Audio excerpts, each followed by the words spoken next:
Those opposed? Motion passes 6-0. So with that, Lynn, you've got the floor.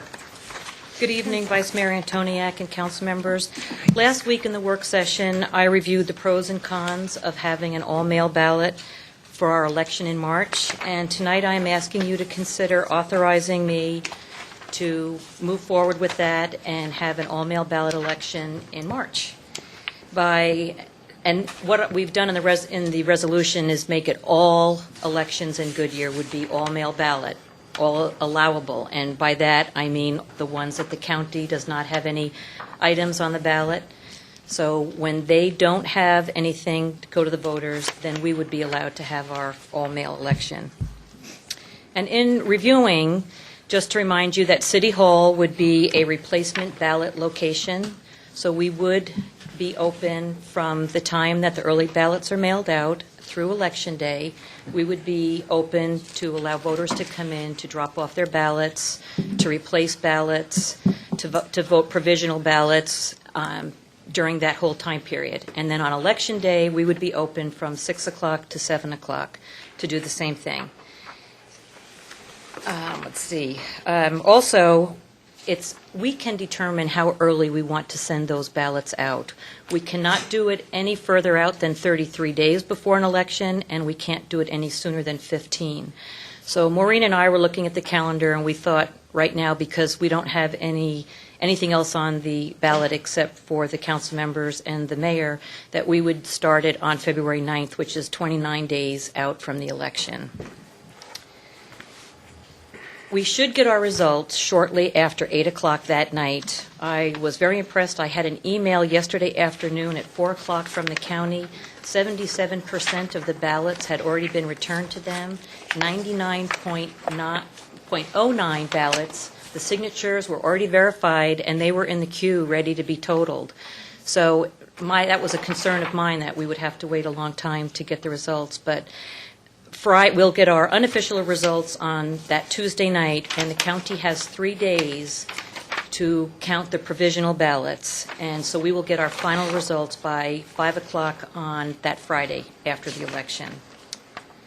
So a candidate, again, must receive 50% plus one to win a seat on the council. If we don't fill all our seats in the March election, then we'll have a general election on May 19th. To fill any seats that are still open. And as of 10:30 this morning, our registered voters had gone up to 27,000, and those on the permanent early voting list, we have 10,567. And again, if we go the traditional route, we pay 73 cents for every registered voter, plus an additional $1.72 for all of those on the permanent early voting list, as well as anyone else that just requests an early ballot for that election. If we go with the all-mail ballot, then it's $1.72 for every registered voter.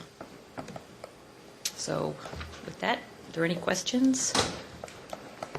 Okay. Do you have a resolution you need to read for us? I do. I don't know if there's anybody here that would like to speak. Thank you. Yeah. Anybody from the general public that would like to speak on this matter? Seeing none, I'll ask you to read the resolution. All right. Adopt Resolution 08-1270, authorizing the city clerk to conduct all city elections beginning with the March 10th, 2009 primary election as mail ballot elections pursuant to ARS 16-409A. Thank you for reading the resolution. Do I have a motion? I move to accept the resolution as read by the clerk. Second. Got a motion from Councilmember Holland and a second from Councilman Cavalier. Is there any discussion on the matter? The only, Mr. President, the only concern I have about our early ballots is that if a person casts a vote for any candidate that's on a mail ballot and has second misgivings about the way he voted, there's no way in the world that he can change his vote, is there?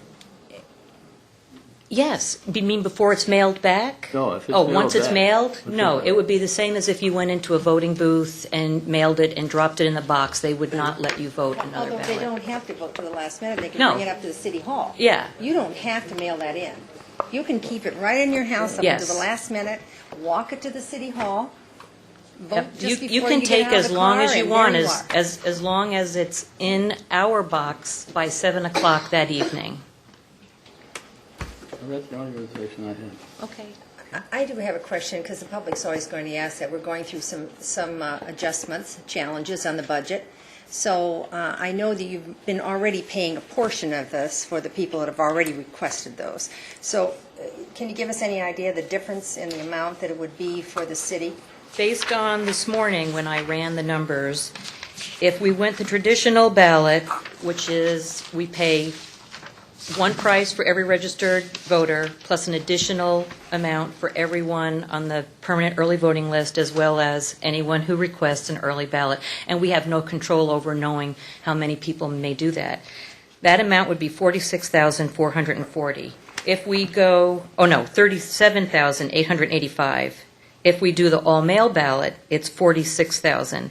So right now, it's about $8,500 difference. Okay, and does that include if you have to rent a building to have, I mean, you know, the voting booths wherever they are? I mean, is that all Yes, just? that contract, all of that amount covers Everything. everything in a contract with the county. Okay. So that includes the poll workers.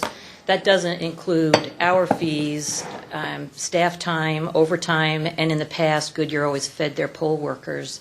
So that would be an additional, yeah. So, well, there's some more dollars we can put into this, say Right. it would cost So us. we used to deliver meals to the poll workers, and our polling sites are getting so spread out now. So there's the gas for that and the overtime. And the more and more people that sign up for the mail-in, it gets a closer and closer Yes, that gap So, closes. Yeah. okay. And if the public really didn't like this after a year, after this year into the next election, it's not, it can be changed back. Yes. This isn't, Every election, we bring a resolution to you for the call of the election, and so when I would do that, I would also bring it to you again for, if you want to go that way. so basically, we vote on it tonight, but that does give the public, if they really have heartburn 1 about year. this, a period of time in which to work it, develop it, and give an opinion on it. And we really need to get the word out to our citizens that we're paying for them whether they mail that ballot in or not. I think that's really important, that people know that we're paying a fee for their privilege to vote, and if they don't vote, that's just wasted money. We're still paying it. And automatically, everybody will get Yes. sent a ballot. They do not have to come to us, they don't have to call us, they will automatically be sent a They'll ballot. do a mailing right before the early ballots go out to let people know an early ballot is coming with instructions and information. Then the early ballots are mailed, and then I think 15 days out, they mail a second early ballot to anyone that's registered and missed that first deadline, so that we catch everyone. Thank you. Mr. Vice Mayor, it's question.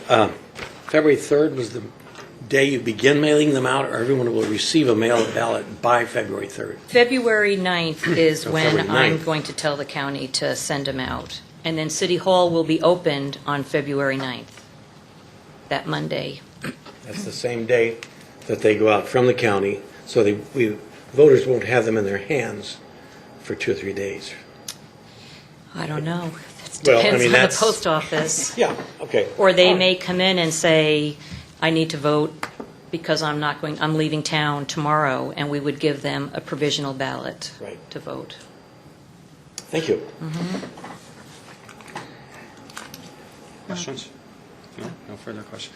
I think I had the question along the same lines as Frank, but, okay, so February 9th is the date that they would go out, but we're not sure if they're showing up in people's mailboxes the 9th or the 12th or whatever. So within pretty that, bad presumably mailing. within that Wow. week, or within that couple of days, folks are going to get a ballot on or around February 9th.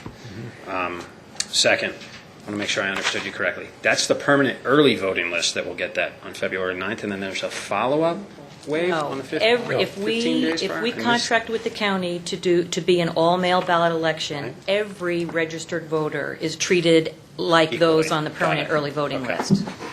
All right, so there's not one wave and then a second wave? Right. Got it. Okay. So everybody will get a ballot the week of February 9th, presumably. And then they're to contact the clerk's office if for some reason a ballot did not arrive in their mailbox, or if they wanted to come down and vote a provisional because Yes. they were going to be out of town, Or if they made a mistake. or if they made a mistake. Before they dropped it in the mail. Okay. I think it is important that we get education out on this through the In Focus and through the news media, obviously, and it's important to educate folks on Councilman Sousa's concern. I think folks need to understand they can keep it up until 6:59 day of, go in and mark if that's what they want to do. And if they want to do it the traditional way, they can come to City Hall. We need to make sure we stress that point because it is a big shift. We for will. folks. We will get it out in Focus and in the newspaper and on our website and One last question. We got 90 people down. Presumably, half of them are registered to vote, and they've got an hour and a half drive each way to get to City Hall. What do we do about them if it's day of? if they aren't there by 7 o'clock, the county will not accept the ballots. Accept them.